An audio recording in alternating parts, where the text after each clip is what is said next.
Alors, le matériel d'hier, j'ai donné à là-bas derrière. Je pense que vous pouvez l'avoir en PDF. Et je ne sais pas si Dorina a remis à elle, je veux dire en PowerPoint. Bon, voilà. Donc, vous allez là-bas. Ah, ok, c'est bon. On vient de m'informer que c'est bon. Et je vais me donner aussi ce matériel à Neil juste après, hein, que vous pourrez aller voir auprès de lui. Normalement, aujourd'hui, je devais prendre un temps pour vous parler de l'évangélisation que nous sommes en train de planifier pour l'année prochaine. Ça sera, on va dire, l'une des plus grandes campagnes qu'on puisse tenir ici en Polynésie française. Nous sommes en train de travailler sur ce projet. Bon, nous sommes arrivés, on va dire, à la moitié du travail du projet. Et nous allons réunir les responsables du secteur 1, c'est-à-dire de l'église de Fatawa, Maranatha, Punawia, Tiparui, pour leur soumettre le projet. Et ça va être une grande campagne. Ça va commencer d'abord par des petits groupes, des groupes de 20 à 30 personnes. Et on va le faire dans, je pense, 50 quartiers, juste pour le secteur Fa'a. Parce qu'à Fa'a, nous avons plus de 30 000 habitants. Et on va faire cela au mois de juin. Et après le mois de juin, donc au mois de juin, ce sont les laïcs qui tiendront les campagnes d'évangélisation dans les quartiers. Et au mois de novembre, décembre, nous allons faire une cueillette, la moisson. Donc ça sera fait par, on est 5 en tout à faire cette grande campagne. On va tenir sur des grands chapiteaux. Voilà, donc c'est un projet que nous sommes en train de mettre en place. Et vous savez, aujourd'hui, la plupart des églises qui marchent, on va dire Fatawa, c'est un exemple. Aouin aussi, c'est un exemple. D'autres églises commencent à s'intéresser du travail du petit groupe. Le petit groupe aujourd'hui commence à être bien reçu dans les églises. Pourtant, j'ai fait des formations il y a 2 ans, 3 ans, 4 ans même, à la rigueur. J'ai fait des formations dans les églises, mais on n'a pas vraiment... Je ne sais pas si on a tenu cas ou non, mais je pense que le problème, c'est qu'il n'y a pas de monteur. La formation, elle est donnée, mais il n'y a pas de monteur qui reste dans les églises. Donc, c'est pas étonnant que quand la formation est donnée, bon, on va faire 1, 2, 3, 4 fois, mais le monteur n'est pas là, donc ça tombe à l'eau. Alors, quand j'ai fait à Hawaï, ils ont été conscients de l'importance de ce projet. Ils ont mis en action le projet. Et voilà que quand vous allez à Hawaï aujourd'hui, qui c'est qui est de Hawaï parmi nous? Voilà, quand vous allez à Hawaï aujourd'hui, Hawaï est une église en pleine croissance. Pleine croissance. Il y a autant de monde à l'intérieur qu'à l'extérieur. Vous voyez? Et oui, il n'y a plus de place dans l'église. Alors, qu'est-ce qu'ils ont fait? Ils ont fait des campagnes de petits groupes. Et aujourd'hui, je pense qu'il y a un petit groupe qui est à Oremu ou bien un petit peu... Enfin, ils ont des petits groupes un peu partout. Et Fatawa, par la suite, Fatawa a vu l'importance aussi de ce projet. Et ils ont mis en place aussi les petits groupes. Ce qui fait que l'année dernière, ils ont eu 16 ou 17 campagnes de petits groupes. Après cette année, ils ont augmenté le nombre des petits groupes. C'est pour cela qu'aujourd'hui, Fatawa aussi est une église en pleine croissance. Et voilà, c'est pour cela que j'ai voulu absolument prendre l'intervention dans cette jeunesse que vous êtes, à vous montrer l'importance de cette formation du petit groupe. Voilà. Donc, si vous le regardez bien en haut, l'évangélisation, c'est pas comme on avait toujours l'habitude de dire, maman, on a une évangélisation dans 2 mois. Donc, on va attendre 1 mois avant pour aller distribuer des brochures. Vous savez, aujourd'hui, ça ne marche plus comme ça. Ça a marché peut-être il y a un temps, mais aujourd'hui, ça ne marche plus comme ça. On va distribuer 1000 brochures. Je suis sûr qu'il n'y a que 2 personnes qui vont être intéressées par ces brochures. Donc, c'est pour cela qu'on dit, aujourd'hui, l'évangélisation, c'est quelque chose de planifié. Il y a le avant, il y a le pendant, il y a le après. Dans le temps, on faisait, je sais pas, avant, on faisait un peu d'avant, et pendant l'évangélisation, bien sûr, on est là, mais après l'évangélisation, on laisse le monde partir un peu dans dans la nature. Voilà. Donc c'est pour ça, il ne faut pas s'étonner que quand vous allez dans vos églises, je ne sais pas si vous remarquez, depuis que, enfin, il y en a peut-être qui ont grandi dans l'église, vous n'avez jamais remarqué que l'église n'est jamais remplie. Il y en a qui arrivent, il y en a qui partent, il y en a qui arrivent, il y en a qui partent, il y en a qui arrivent, il y en a qui partent, mais les églises ne remplissent jamais. Pourquoi? Ne se remplissent jamais. Pourquoi? Parce qu'on fait mal le travail de Dieu. Et pourtant, nous savons tous que notre Dieu est un Dieu d'ordre.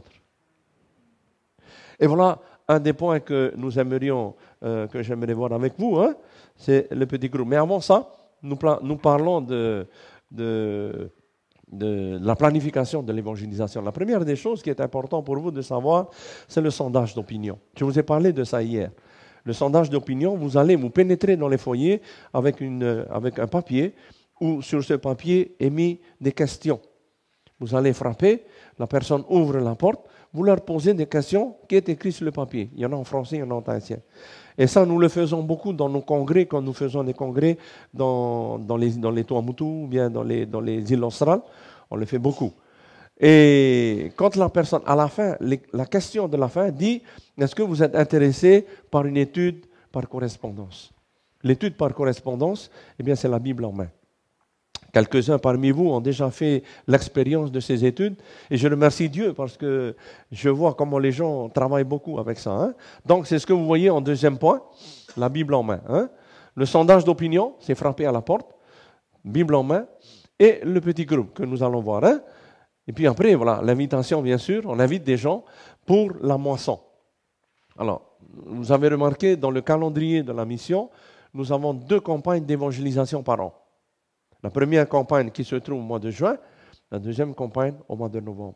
Et il y a beaucoup qui m'ont dit, pasteur, il ne faut pas changer ça. Parce que maintenant, on est conscient qu'au mois de juin, paf, une évangélisation. Au mois de novembre, paf, une évangélisation. Hein? Donc, voilà. Alors, pour y arriver à ce stade-là, il va falloir que les membres d'église, ou bien plutôt vous les jeunes, nous les jeunes, moi je suis jeune aussi, nous puissions encourager l'église à faire ces 2 campagnes. Oui, Dorina. Oui.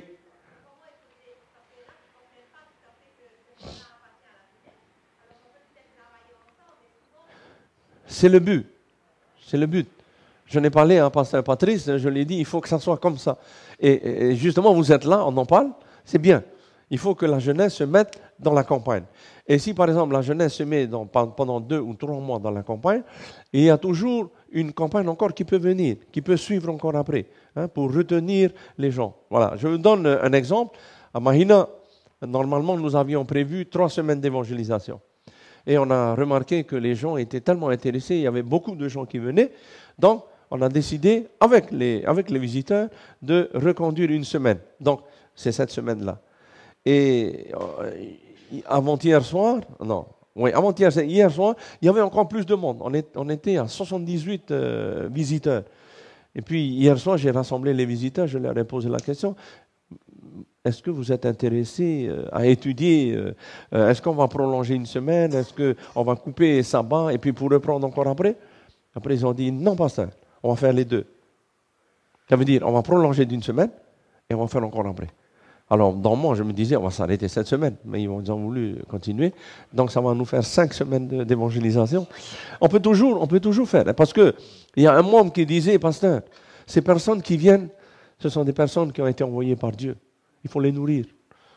Donc, on saisit l'occasion. Hein. Oui, Dorila?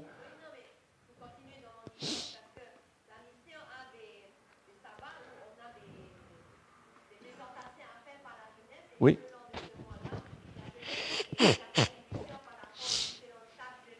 Oui.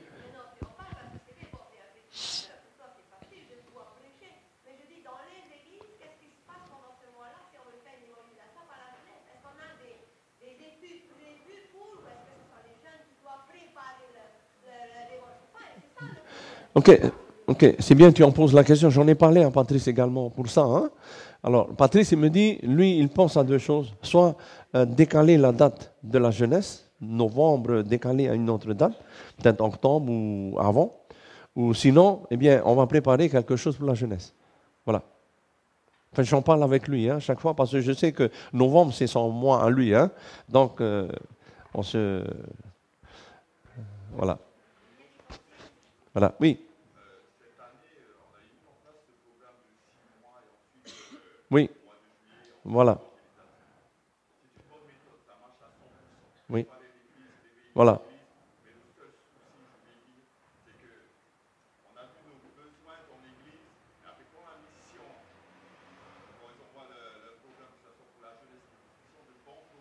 Oui.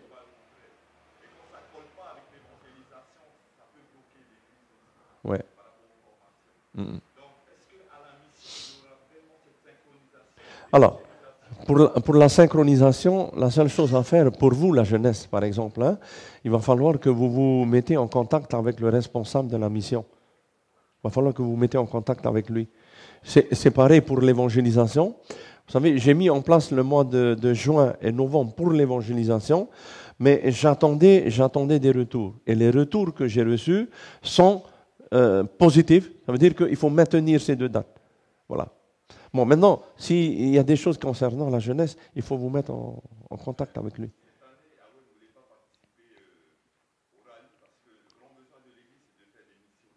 OK?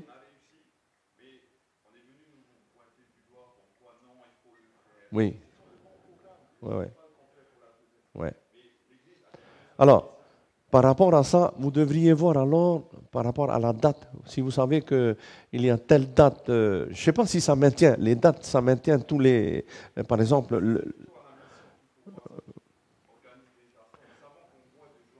alors, sachez que vers le mois d'août ou, non, vers le mois de septembre, nous sommes en réunion avec les pasteurs et avec tout le monde, quoi, hein, pour mettre en place notre planning. Donc, quand le planning passe dans les églises, hein, les églises viennent après comment on dit, s'adapter sur le planning.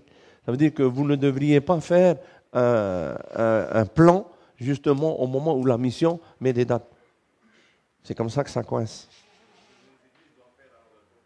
Voilà, voilà, voilà.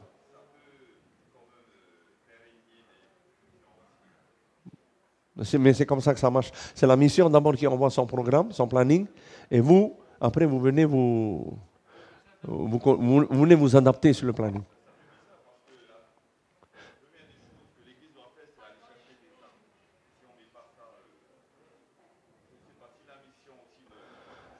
Alors, je vais vous demander de ne pas trop poser de questions. Hein? Ce n'est pas que je ne veux pas répondre, mais ce qui fait, comme je vous ai dit hier, j'ai trop peu de temps.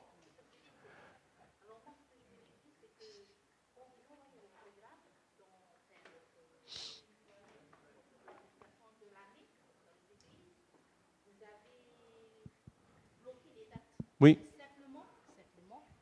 Ça arrive comme quoi que vous changez. C'est là ça c'est la confirme. mission qui change. Voilà. Ok, Je reviens à ce qu'il a dit pour le rallye.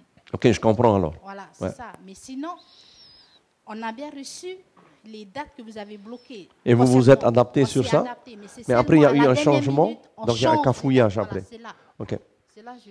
ok, c'est Sinon, bon, voilà. c'est bon de soumettre ce point. C'est bon. Bon. Ok, on avance, hein? Alors, il y a l'évangélisation du mois de juin et du mois de novembre. Hein? Donc, pour ainsi dire, pour préparer une évangélisation, c'est pas un mois ou 2 mois avant. Hein? Il est conseillé de préparer une évangélisation 1 an à l'avance. Donc, ça veut dire que déjà pour le mois de novembre, vous préparez en janvier. C'est en janvier qu'il faut préparer. D'accord? Alors, il y a le suivi du petit groupe. Le petit groupe, il est là avant, il est là pendant, et il est là après. Ok? Il y a extension du petit groupe, ça veut dire que si après la campagne, il y a des gens qui sont intéressés à suivre le petit groupe ne peut pas aller plus de 12. Donc si on va aller à plus de 12, c'est plus un petit groupe. Donc ce qu'il faut faire alors, si le petit groupe augmente en nombre, il faut scinder en deux. Voilà, scinder en deux. Alors le travail du petit groupe, c'est le travail de l'Église. Ce que vous voyez se faire dans l'Église, c'est ce qui se fait dans le petit groupe. Et vous allez remarquer que quand une Église est trop nombreuse, vous allez remarquer que ce sont toujours les mêmes personnes qui sont sur les postes. Et la plupart des gens, ils sont assis, ils regardent, ils attendent qu'on les sollicite pour travailler. Mais on a toujours sollicité les anciens parce qu'ils sont plus anciens, ils sont plus mûrs, ils sont plus sages, enfin, soi-disant, entre parenthèses, hein, on les sollicite. Mais on oublie que la jeunesse aussi peut monter. Hein. Il ne faut pas oublier que le jeune Timothée a été l'un des, enfin, on va dire, l'un des plus jeunes anciens de son temps. Hein. Mais Timothée a bien mené l'Église, hein, même en tant que jeune. OK? Alors, la vision du ministère personnel, il va falloir que vous compreniez bien cette vision. De ville en ville jusqu'à la dernière ville, de village en village jusqu'au dernier village, de maison en maison jusqu'à la dernière maison. Alors, tous ceux qui sont dans l'évangélisation, aussi bien par le petit groupe que par l'Église, vous devriez avoir cette vision. Ça veut dire qu'on ne va manquer aucune maison, aucune personne. Et c'est pour cela que je vais vous parler un petit peu de l'évangélisation de FAA l'année prochaine. Hein. Nous allons faire en sorte que FAA soit balayé dans toutes les maisons. Aucune personne ne sera oubliée.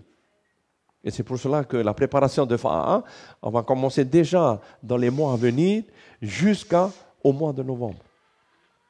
Alors vous voyez, c'est un long travail, mais mieux faire un travail lent et bien fait que de faire un travail court et mal fait. Comme je vous disais, notre Dieu est un Dieu d'ordre. Hein? Vous connaissez ça? Matthieu 24, 14. Cette bonne nouvelle du royaume sera prêchée dans le monde entier pour servir de témoignage à toutes les nations. Alors, viendra la fin. Le retour de Jésus, c'est nous qui retardons. Vous êtes pour ou contre? C'est nous qui retardons le retour de Jésus. Jésus est bientôt là. Hein? Il suffit seulement que l'armée de ces jeunes, vous tous qui êtes en rouge ce matin, hein? Le rouge, ça flash. Hein? Le rouge, c'est la couleur du sang, hein? C'est la couleur de la force. Hein? Voilà. Alors, un proverbe japonais, une vision sans action est un rêve les yeux ouverts. Donc, quand on a une vision, il faut aller de l'avant. Si on ne va pas de l'avant, eh bien, on est en train de rêver les yeux ouverts. Hein? Une action sans vision est un cauchemar. Pire encore. Ça veut dire que dans l'Église, il y a beaucoup d'actions, mais on n'a jamais mis une vision devant nous. On actionne, on veut faire des choses, on veut faire beaucoup de choses, mais on réalise à la fin de l'année qu'on n'a rien fait, mais on a mal fait. Pourquoi? Parce qu'on n'a pas de vision. C'est important d'avoir des visions. Enfin, une vision dans l'Église, au moins. Donc, je vais vous donner une petite statistique de l'Église de Tiare, enfin, de mon secteur. Hein? Tiare, Hitia et Aroué. Bon, en 2010, dans l'Église de Tiare, nous étions à 129. En 2011, nous étions à 104. Et en 2012, nous avons monté jusqu'à 119. Vous voyez, c'est bien pour vous jeunes, parce que vous êtes, je suppose, vous êtes tous as à l'ordinateur, hein? Hein? De faire des évaluations. On a besoin de le faire pour savoir si on progresse, si on régresse. On dit régresse ou dégraisse? Voilà. Alors, pour on est, voilà, je vais revenir. Hein? Vous voyez, en 2010, nous étions à 129 inscrits. Et dans la plupart, enfin, dans toutes les églises, je suppose, que nous tenons compte des inscrits. On oublie que inscrit est une chose, mais régulier est une autre chose. Alors, voilà ce que j'ai mis pour Tiare. Hein. Nous avons 119 membres inscrits, mais réguliers, nous sommes à 68. Et irréguliers, alors, 51. Alors, vous voyez, c'est presque moitié-moitié. Donc, il y a autant de personnes dehors, enfin, de membres dehors que dedans. Qu'est-ce que vous en faites? Qu'est-ce qu'on en fait de ces membres qui sont dehors? Est-ce que nous avons un souci pour eux? Hein? Et voilà où on peut faire intervenir le petit groupe. Ceux qui sont, enfin, je sais que Gilot a certainement parlé un peu des refroidis. Hein? Alors, les refroidis, quelquefois c'est difficile pour les faire ramener dans l'église, parce qu'ils ont été refroidis. Et un moyen pour les faire introduire dans l'église, il faut cette petite église que nous appelons le petit groupe. Donc, c'est un moyen de les inviter à venir dans les petits groupes. Et dans les petits groupes, comme nous étudions la parole de Dieu, et on devient beaucoup plus intime dans les petits groupes, on se connaît mieux, on parle ensemble, on est amis, on est plus que frères. Voilà, c'est un moyen de les amener. Alors je leur ai dit, voilà, regardez où vous êtes, hein, 68 réguliers par rapport à la population. La population de Tiare est de 2795 populations. Alors pour vous, hein, il faut faire aussi tout ça. Il faut monter tout ça pour que vous puissiez comprendre qu'il y a beaucoup de gens. Mais qu'est-ce qu'on a fait? Alors par rapport à ça, eh bien, voilà ce que nous donnons. Hein. Il y a 4% d'adventistes sur la masse de la population. C'est beaucoup. Il a fallu qu'on fasse ça, il a fallu que je fasse ça, que je mette devant l'Église pour qu'ils puissent comprendre. Mais voilà ce que nous sommes. Nous ne sommes pas nombreux dans cette petite commune de Tiare. Okay? Quand vous allez rentrer chez vous, faites la même chose. Et puis mettez devant les membres pour leur dire, maman, on a du travail à faire. On a du travail à faire. Et alors je leur ai dit, par rapport aux réguliers, du moment que nous sommes 68 réguliers, eh bien il va falloir que vous faites amener combien par rapport à ça? 34. À la fin de l'année, il faut que nous fassions emmener 34 nouveaux membres à Christ. Sans compter des irréguliers. Si on peut faire ramener nos irréguliers, alléluia. Mais sinon, on va atteindre 34 personnes à amener dans l'église. Je pense qu'aujourd'hui, on est à 15 aujourd'hui. On est à 15. On n'a pas encore terminé l'année. Mais je suis sûr qu'on va terminer l'année, on va faire amener au moins la moitié de ce chiffre-là. Faites cela aussi dans vos églises. Hein? Quand vous allez rentrer dans vos églises, introduisez tout ça. C'est important. Alors, d'où vient l'idée du petit groupe?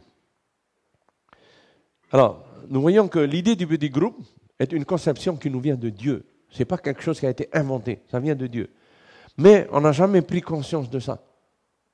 Il va falloir que vous soyez conscients que ça, ce n'est pas de nous, mais c'est de Dieu. Voici ce que Ellen White dit.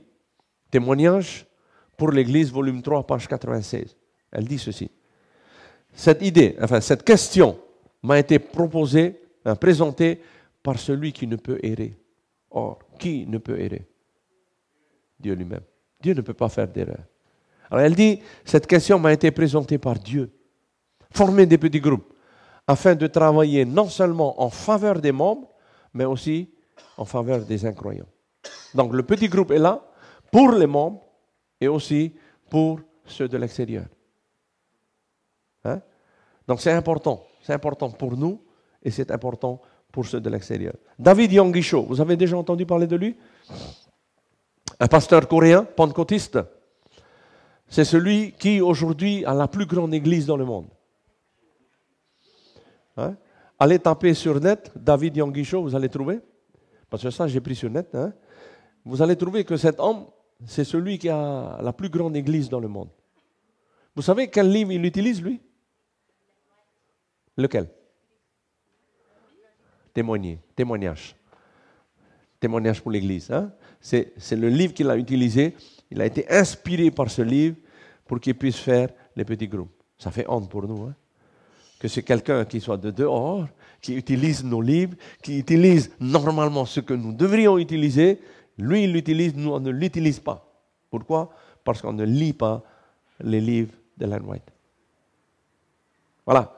Hein? Alors, vous voyez ce qu'il fait. Hein? Il fait 2 services par jour, 7 jours sur 7. Alors, je me dis, mais où il va puiser tous ces sermons? Enfin, ces sermons, il les trouve dans les écrits d'Ellen White. Il les trouve, bien sûr, dans la Bible. Eh bien, 2 sermons tous les jours, 7 jours sur 7. Et si vous voulez avoir une place assise dans son église, il faut arriver 1 heure avant. Tellement l'église est remplie. C'est fort, hein? Alors, dans l'Ancien Testament, bien sûr, vous vous rappelez de Moïse, hein? Quand Moïse a mené le peuple d'Israël, il avait, on va dire, presque 2 millions de personnes avec lui. Donc 2 millions de personnes pour une seule personne à gérer, ce n'est pas quelque chose de facile. Et c'est alors que Jéthro, son beau-père, vient vers lui et lui dit, Moïse, ce que tu fais n'est pas bien. Parce que toi, Moïse, tu vas t'épuiser, et non seulement toi, mais tu vas épuiser tout le peuple qui est avec toi. Et là, il va dire à Moïse, maintenant, choisis parmi le groupe. Voilà, ça se trouve dans Nombre chapitre 11, verset 21, où on nous dit qu'ils étaient 600 000 hommes. Donc, ajoutez les femmes, ajoutez les enfants, ajoutez les jeunes, on va dire 2 millions de personnes. Hein? Ce n'est pas un petit groupe. Hein? Et Dieu va lui dire, à travers Jéthro, ce que tu fais, quoi? N'est pas bien. Ce n'est pas bien pour un ancien de diriger tout seul l'église. Alors, s'il y a des anciens parmi nous, sachez que ce n'est pas une bonne chose à toi tout seul de diriger l'église. Il dit là, tu t'épuiseras toi-même. Parce qu'un jour, vous allez commencer à murmurer. Hein? Bon. Et ce peuple qui est avec toi sera épuisé aussi. La tâche est trop lourde pour toi. Tu ne pourras pas l'exécuter toi seul, mais écoute ma voix. Je vais te donner un conseil et que Dieu soit avec toi. Représente le peuple auprès de Dieu et porte toi-même les affaires devant Dieu. Et c'est alors que Moïse va choisir, selon ce que Dieu lui dit, choisit des chefs de 1000, des chefs de 100, des chefs de 50 et des chefs de 10. Donc c'est selon ta capacité. Si tu es capable à tirer avec toi 10 personnes, il faut aller avec ça. Hein? Il faut aller avec que ces 10. Il ne faut pas dire, voilà, je tire 10, je sais que je peux tirer 10, mais je veux 100. Chers amis, il ne faut pas. Mais si vous êtes capable de tirer 100 avec vous, tirez 100. Parce que ça vient de Dieu. Si vous êtes capable de tirer 1000, il ne faut pas avoir peur, tirez 1000. Parce que vous avez cette capacité. Mais si vous êtes capable de tirer que 10, il ne faut pas y monter au-dessus. Parce que 10, vous pourrez le faire. Et vous pouvez très bien le faire. Vous savez, dans l'église, là où nous sommes, il y a des jeunes parmi nous, enfin il y a des plus âgés aussi parmi nous, qui ont cette capacité facilement de diriger une église. Et on les reconnaît par leurs tâches. Mais il y a des gens qui ont la tâche de tirer l'église, mais qui n'arrivent pas à tirer l'église. Qui sont peinés en tirant l'église. Vous savez pourquoi? Parce qu'ils ne sont pas là. Il ne faut pas être là. Il faut aller ailleurs. Ça ne veut pas dire que si je ne suis pas bon là, je ne suis pas bon ailleurs. Si. J'ai toujours ma place dans l'église. Mais le problème, je suis là où je ne dois pas être. OK? Alors, Jésus, lui aussi, dans son temps, lui aussi, il a eu un petit groupe. Il a eu un groupe de combien? De 12. On va dire 11 plus 1. Parce que Judas n'a pas été choisi par Jésus, hélas. Hein? C'est lui-même aussi qui s'est retiré. Il a voulu s'introduire et c'est lui-même qui s'est retiré en allant se pendre. Mais Jésus l'a accepté. On va dire 12, hein? Parce que Jésus l'a accepté. Mais vous savez qu'est-ce qui s'est passé. Hein? Donc, Jésus a choisi 12. Jésus aurait bien pu choisir 1000 personnes sur des millions de personnes qu'il y avait à son époque. Mais il n'a choisi que 12. Et avec ces 12, il a travaillé. Et grâce à ces 12-là, eh bien, l'Église a pu monter. Voilà. Après, les apôtres, hein, voilà ce que nous voyons dans Actes chapitre 5, verset 42. Chaque jour dans le temple et dans les maisons, les apôtres ne cessaient d'enseigner et d'annoncer la bonne nouvelle à Jésus-Christ. Où ils étaient? Ils étaient où? Dans le temple et dans les maisons. Les maisons, c'est les petits groupes. Le temple, c'est le temple de Jérusalem. Hein? Le petit groupe, c'est dans les maisons. Et c'est pour cela que, voilà, excusez-moi, nous allons venir sur le programme, tout de suite là. Il y a encore beaucoup de choses à présenter, mais je préfère m'arrêter là pour vous laisser maintenant dans l'action. Donc, le programme du petit groupe, c'est 90 minutes. Et quand on dit 90 minutes, il faut respecter les heures. Vous avez vu hier comment vous étiez? J'étais obligé de courir après vous. Hey, maman, arrêtez, priez, arrêtez, priez, arrêtez, priez. Vous savez pourquoi? C'est pas que on ne va pas dire que c'est trop court, on ne va pas dire que c'est trop long non plus. C'est vrai que hier, on n'avait que 20 minutes. Hein? Ce n'était pas suffisant. Mais vous allez vous en rendre compte vous-même, quand vous allez vous mettre à parler de la parole de Dieu, tout au fiou. Hein? Et c'est pour ça, c'est tellement intéressant qu'on ne veut plus s'arrêter. Mais il faut savoir s'arrêter. Il faut savoir s'arrêter. Et tout ce qui se dit dans le petit groupe doit rester dans le petit groupe. Parce qu'à certains moments, il y a des gens qui veulent s'ouvrir. Ils veulent s'ouvrir. Ils veulent peut-être exposer leurs problèmes. Vous êtes dans le groupe, vous écoutez, mais vous retenez pour vous. Priez pour la personne. Priez. Parce qu'une fois que vous allez amener le problème de quelqu'un en dehors du groupe, vous savez, la bouche des gens, ils ne peuvent pas fermer. Ils vont répéter dehors jusqu'au moment où tout le monde va entendre. Vous connaissez le jeu du téléphone arabe, hein? Voilà. On va dire quelque chose, elle va dire autre chose, elle va dire autre chose. Et tant à l'autre côté, c'est carrément pas ce que j'ai dit. Hein? Ouais. Voilà. Donc, il faut garder en vous et prier pour la personne qui a exposé ses problèmes. Voilà comment on va procéder. 90 minutes, hein? 15, 15, 45, 15. Retenez bien, hein? 15, 15, 45, 15. Alors, les 15 premières minutes, c'est lorsque vous êtes ensemble. Hein? Bien, certainement, lorsque vous vous asseyez, vous avez envie de parler. Donc, vous vous faites connaissance plus. Vous savez, plus vous êtes ensemble, plus vous allez mieux connaître la personne. Vous me connaissez? Qui me connaît? 2 personnes.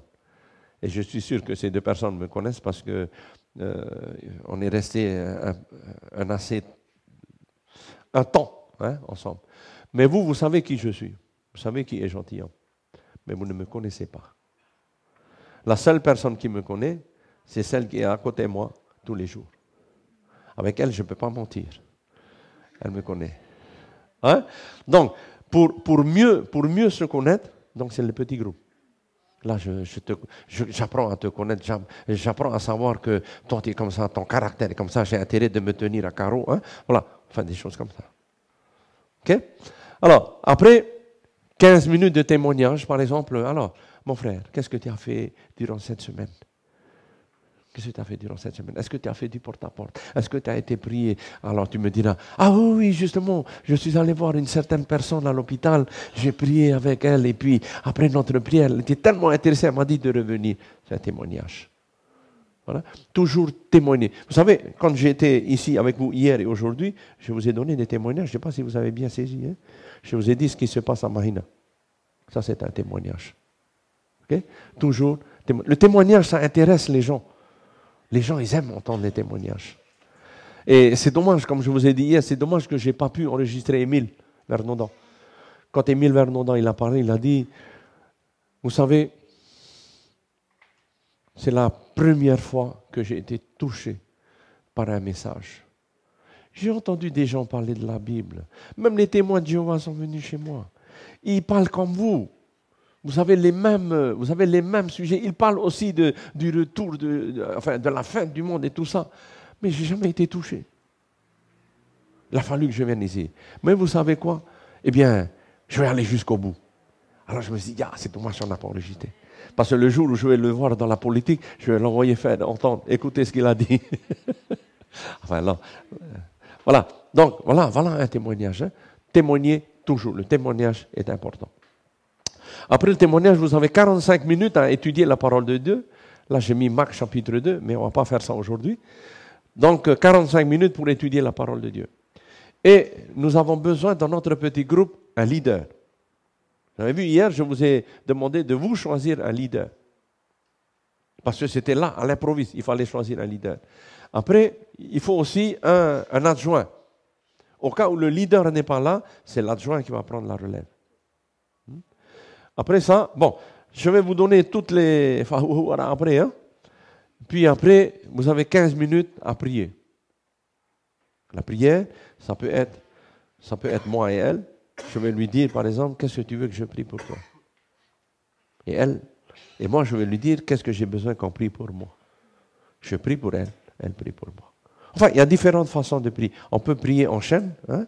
Par exemple, je prie pour elle, elle prie pour lui prie pour l'autre. Hein? Il y a différentes façons de prier. D'accord? Voilà. Donc, voilà en gros ce que j'ai voulu vous présenter ce matin. Et sinon, mes chers amis, nous allons nous mettre en groupe. Il reste combien de minutes? Hein? Josiane, tu ne veux pas me donner ton heure? 10 minutes? Il reste que 10 minutes? Il n'était pas insuffisant. Bon, ce n'est pas grave, c'est dommage. Ça sera pour la prochaine fois. Alors, Vous pouvez peut-être ouvrir votre Bible. Vous pouvez peut-être ouvrir votre Bible. Hier, ça va vite l'heure, hein? Non, c'est vous qui avez trop tardé dehors. Vous vous rappelez de quoi nous avons parlé hier? Matthieu, chapitre 19? De quoi? Hein? Alors, c'est quoi l'idée principale dans ce que vous avez vu hier? Tout quitter. Tout quitter. Si nous n'avons pas tout quitté, on peut suivre Jésus, mais c'est sûr qu'on n'héritera pas. Vous savez, il y a beaucoup de gens qui pensent suivre Jésus. Ils savent très bien que, voilà, on me demande de faire ça, je fais ça, ok, je dois aller là-bas. Ils donnent de leur temps, mais il y a des choses qu'ils n'ont pas encore quittées. Hein? Il y a beaucoup comme ça. Il y a des gens qui ont un très mauvais caractère, il y a des gens qui aiment vivre dans le mensonge, il y a des gens qui aiment vivre dans les grossièretés. Vous voyez toutes ces choses-là. Je vis dans les grossièretés, mais en même temps, je vais à l'église, je donne une apparence bien, je fais mon travail à l'église. Mais Jésus dit, si tu n'as pas quitté ta langue, profofo, pas la peine. Voilà. Enfin, je ne sais pas qu'est-ce que vous n'avez pas quitté encore, hein? Mais réfléchissez. Vous avez besoin de tout quitter. Alors aujourd'hui, j'avais voulu qu'on passe... Alors comme Manava, il me dit que j'ai 10 minutes, c'est bien, merci Manava. Aujourd'hui, j'ai voulu qu'on voie un petit peu ensemble Philippiens. Philippiens chapitre 3. Philippiens chapitre 3, à partir du verset 7. Vous savez, j'aime bien ce verset-là aussi. Ça ressemble un peu au texte d'hier. Philippiens chapitre 3, à partir du verset 7. Alors, ce que je vous ai donné hier, et ce que je vous donne aujourd'hui, quand vous aurez votre petit groupe, posez cette question. Hein? Et puis, mettez-vous autour de ces questions. Et c'est bien de se choisir un texte. Si, par exemple, je suis le leader du groupe, avant que je donne le texte, il va falloir que je médite d'abord sur le texte, afin que je puisse mieux comprendre.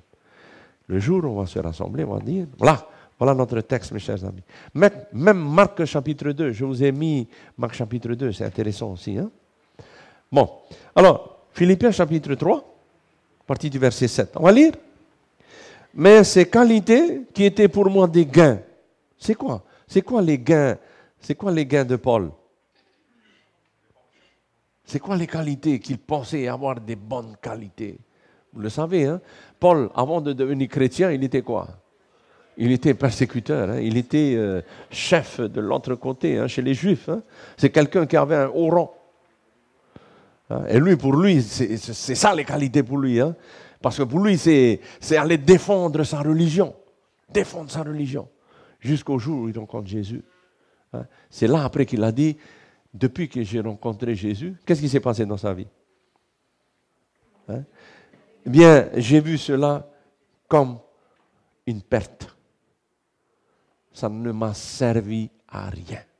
Et là, dans le verset 8, il dit, je considère même tout comme une perte à cause du bien suprême qu'est la connaissance de Jésus, mon Seigneur. À cause de sa connaissance en Jésus. À cause de lui, je me suis laissé dépouiller de tout.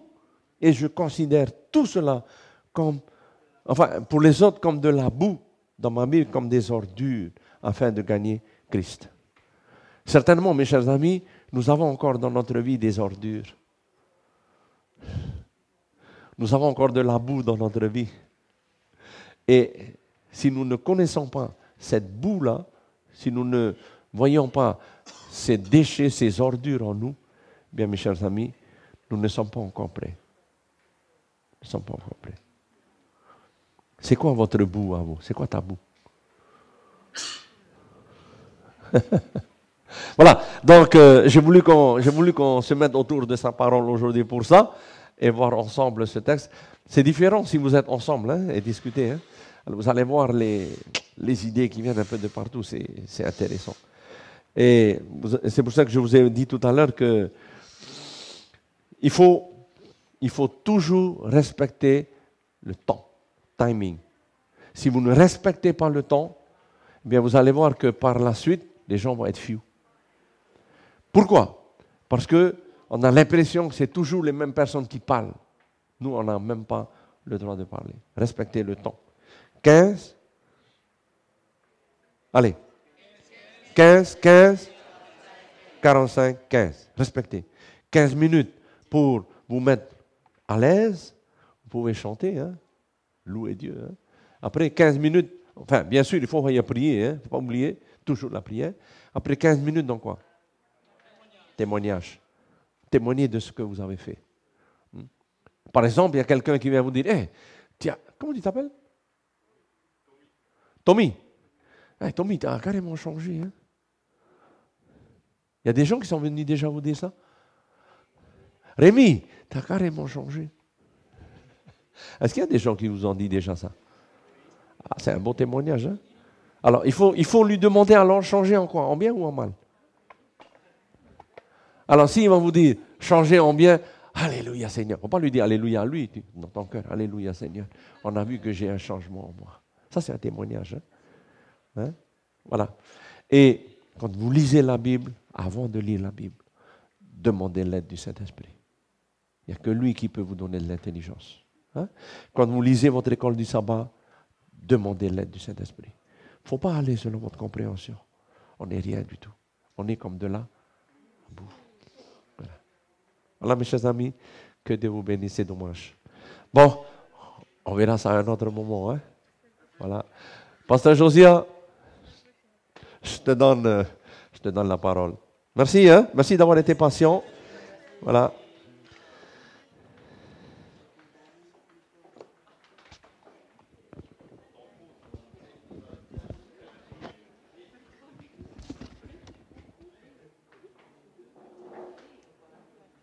Alors, peut-être juste un petit témoignage. Hein?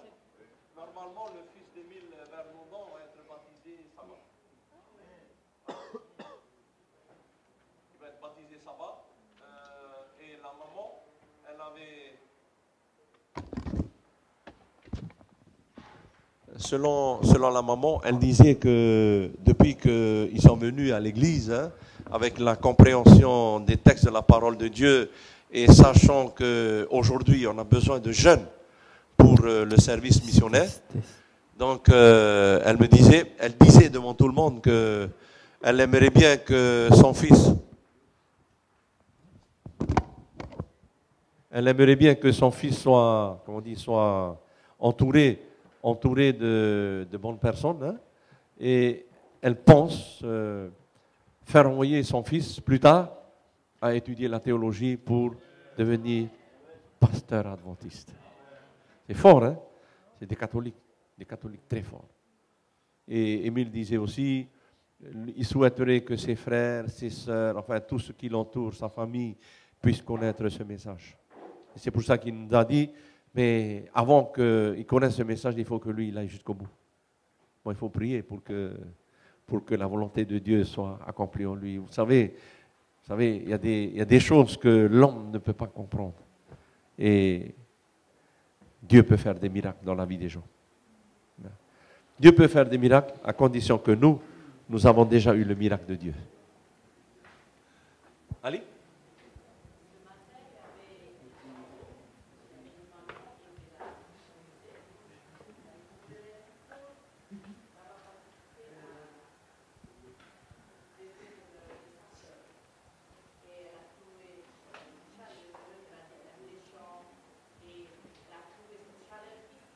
Oh là là. C'est pas bon ça? Ça mérite un grand bravo ça.